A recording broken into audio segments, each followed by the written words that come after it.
तो एक बहुत बड़ी खबर आई है। भारत के सेंट्रल बैंक यानी आरबीआई ने देश की सबसे बड़ी टेक कंपनियों में से एक पेटीएम पर एक ऐसा फैसला सुनाया है जिसने सच कहूं तो पूरे बाजार को हिलाकर रख दिया है। तो आखिर ये पूरा मामला है क्या? चलिए इस पूरी कहानी की तह तक चलते हैं। तो सोचिए जरा, शुक्रवार की शाम का वक्त है, सब वीकेंड की तैयारी में है और तभी धमाका। आरबीआई एक ऑर्डर निकालता है, एक ऐसा ऑर्डर जिसकी किसी को मतलब किसी भी मार्केट एक्सपर्ट को दूर दूर तक उम्मीद नहीं थी। ये सिर्फ एक सरप्राइज नहीं था, ये तो एक जबरदस्त शॉक था। और वो बड़ी खबर ये थी कि आरबीआई ने पेटीएम पेमेंट्स बैंक का बैंकिंग लाइसेंस ही कैंसिल कर दिया। जी हाँ, बिल्कुल सही सुना। और ये फैसला तुरंत लागू हुआ, कोई मोहलत नहीं, कुछ नहीं। इसका सीधा सीधा मतलब ये है कि अब वो संस्था किसी भी तरह का कोई बैंकिंग बिजनेस नहीं कर सकती। खेल खत्म। तो ठीक है, सबसे पहले आरबीआई के इसी चौंकाने वाले ऑर्डर को ही समझते हैं। सवाल ये है कि आखिर ये फैसला इतना अचानक और इतना सख्त क्यों था? अब देखिए, इस पूरे मामले में सबसे दिलचस्प चीज पता है क्या है? वो भाषा जो आरबीआई ने इस्तेमाल की। आरबीआई ने साफ साफ कहा कि बैंक का कामकाज बैंक और उसके जमाकर्ताओं यानी डिपॉजिटर्स के हितों के लिए हानिकारक था। अब रेगुलेटरी दुनिया में ये भाषा बहुत ही ज्यादा सख्त मानी जाती है। ये अपने आप में एक संकेत है कि आरबीआई इस मामले को कितनी गंभीरता से देख रहा था। और ये झटका इसलिए भी बड़ा था क्योंकि सच तो ये है कि बाजार को बिल्कुल उल्टी उम्मीद थी। ज्यादातर एनालिस्ट्स यही सोच रहे थे कि पेटीएम को शायद कुछ राहत मिलेगी। कंपनी का स्टॉक प्राइस भी थोड़ा बहुत संभलने लगा था। और फिर आरबीआई ने ये कदम उठा लिया जो उम्मीदों से एकदम 180 डिग्री उल्टा था। तो अब आते हैं सबसे बड़े सवाल पर। आखिर आरबीआई को इतना सख्त कदम उठाना ही क्यों पड़ा? ऐसी क्या वजहें थीं कि लाइसेंस रद्द करने तक की नौबत आ गई? देखिए, इस पूरी कहानी को समझने के लिए एक शब्द समझना बहुत जरूरी है, KYC यानी नो योर कस्टमर।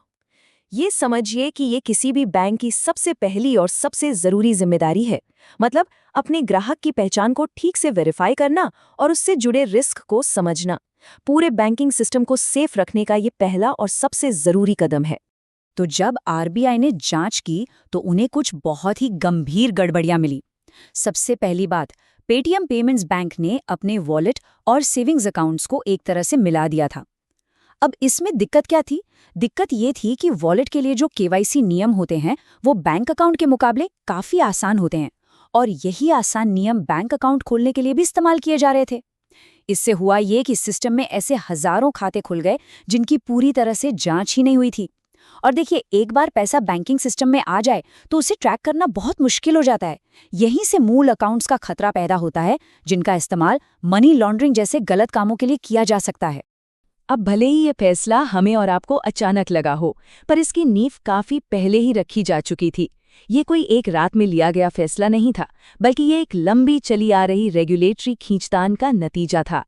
जरा इस टाइमलाइन पर एक नज़र डालिए। 2015-16 में लाइसेंस मिला था, लेकिन दिक्कतें चलती रहीं और इसी साल जनवरी 2024 में ही आरबीआई ने बैंक के ज़्यादातर कारोबार पर रोक लगा दी थी।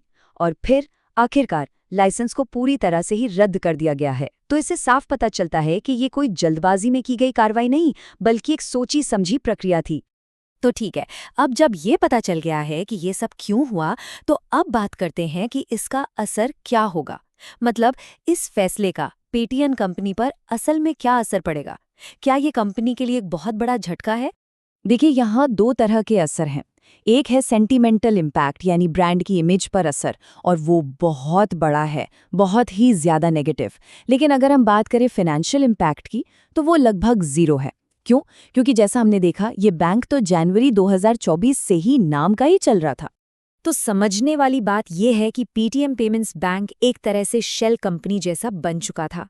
उसका जो मेन बिजनेस था यानी कि वॉलेट, वो पहले ही उससे अलग कर दिया गया था। आरबीआई का पहला मकसद बस ये था कि ग्राहकों का सारा पैसा सुरक्षित तरीके से निकल जाए, और जब ये हो गया तो ये आखिरी कार्रवाई की गई। तो ठीक है, अब जब पेमेंट्स बैंक का चैप्टर क्लोज हो चुका है, तो पेटीएम के लिए आगे का रास्ता क्या है? कंपनी के पास अब बचा क्या है? सच तो ये है कि बहुत कुछ।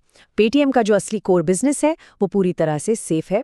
उसका जो पेमेंट्स इकोसिस्टम है जिसमें वॉलेट और यूपीआई आते हैं, वो वैसा का वैसा ही है। उसका जो ज़बरदस्त मर्चेंट डिस्ट्रीब्यूशन नेटवर्क है वो आज भी बहुत मजबूत है, और उसका जो लोन सर्विस प्रोवाइडर बिजनेस है वो भी बढ़ रहा है। और इन सबसे ऊपर कंपनी के पास जो फाइनेंशियल डेटा और मशीन लर्निंग की ताकत है वो तो है ही। तो आखिर में सवाल यही बचता है, क्या ये पेटीएम के लिए एक युग का अंत है या फिर ये एक ज्यादा फोकस्ड पेटीएम की शुरुआत है?